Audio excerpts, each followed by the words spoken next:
Hey you guys, you're watching Banao JPEG Photoshop ke Sang. This is Rotaractor Gaurav Parekh, the JPEG making machine of RCBQT, helping you understand this 8th wonder of the world. You don't need Photoshop daily, but imagine an imaginary scenario where you are Batman and a villain appears in front of you, asking you to prepare a JPEG using Photoshop for his event in 30 minutes or less. He says, "If you are unable to make the JPEG, I will break you." This, my friends, is the layout of Photoshop. This is actually the CC 2015 version, the most stable that runs on my PC. Like any other software, Photoshop does things for you. Only that the things Photoshop is able to do with a picture is super advanced. We know that clicking on B or I will make the font bold or italic in MS Word. Similarly, every tool in Photoshop is unique. As a very poetic person, when I use Photoshop, I like to think of myself as a chef, working on his masterpiece using all the right tools, finally ending up with a lip-smacking dish. But imagine using the wrong tool right at the beginning.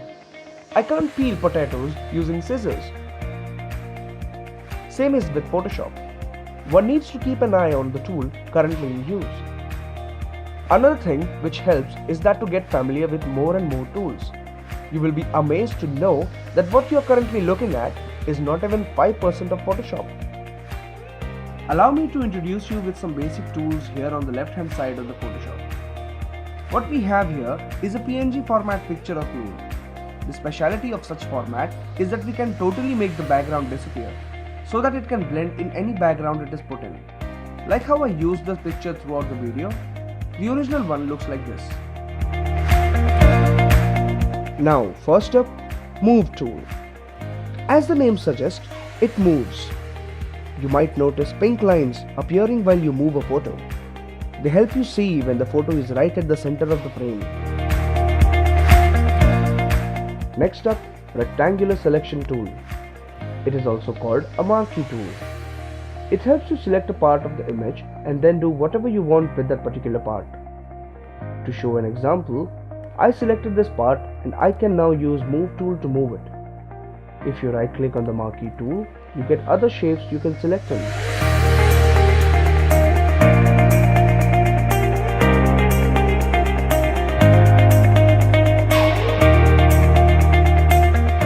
Selecting a part of a picture can be a very specific job. You never want only rectangles or circles as your selection choices. So here is Lasso tool. Freely select the part you want to edit. Again, if you further right click on Lasso tool, you will find another ways to select your picture: Polygonal Lasso and Magnetic Lasso. The mouse action here for polygonal selection is to click every time you want to change the direction, whereas the magnetic lasso itself keeps on moving as it detects the image. Observe.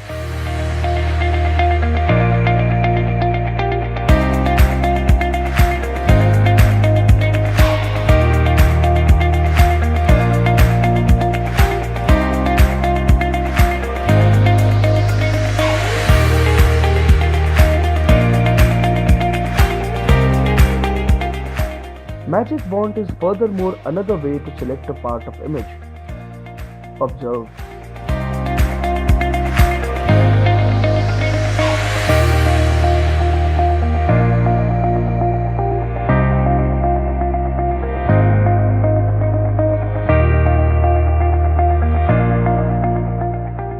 You will notice that out of Move, Marquee, Lasso and Wand, 3 of them are selection tools. This is actually a necessity. All of the ways to select are unique, and if you practice more and more, you will use all of them at some point of the time. Now there will be times when you want a certain part of the selection to be out. Like I only want RTR Gaurav and communication to be selected, but not digital. I will use a rectangle selection first to select all of it, and then subtract from selection to remove the part I do not want, and then move.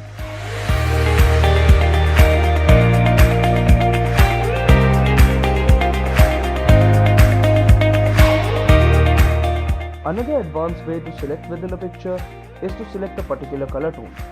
Check this out.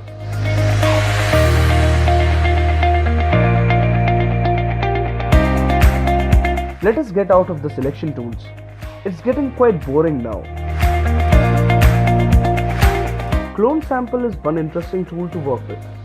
You first click on the tool, then you Alt plus click on a location you want to be cloned, and then paint it somewhere else.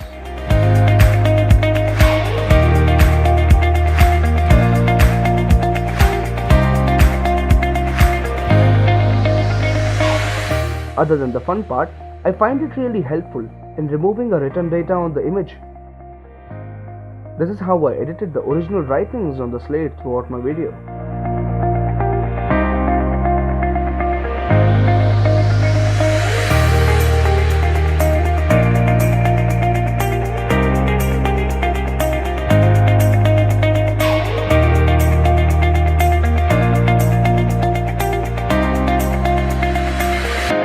You see how I used lasso tool so that the slate part doesn't get leaked on my hand while I clone the slate? Almost as if there was nothing written on the slate before.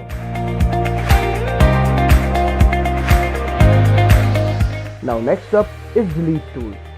It deletes the part you want to delete. Further options in it is to delete the background too. Using just the above tools, I was able to pull myself out of the image by deleting the part I don't want. Other basic tools are paint bucket to fill with color. See how I selected only the part where I want the color? Furthermore, gradient tool to fill with mixture of color.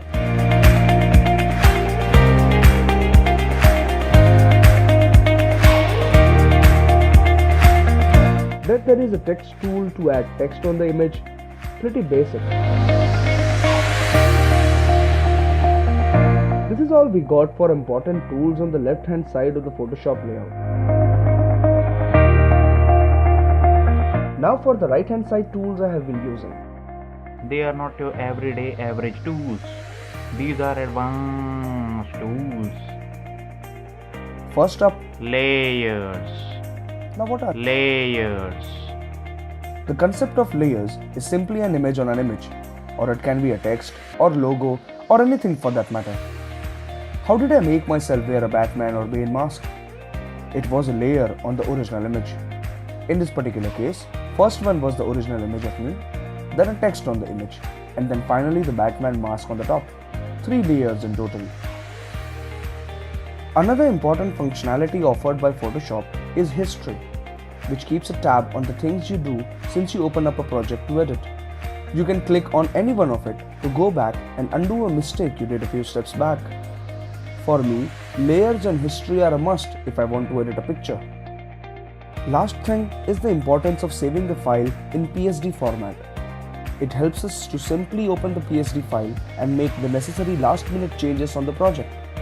Hence, avoiding the hassle to design the whole JPEG again or making near to impossible changes in the JPEG itself.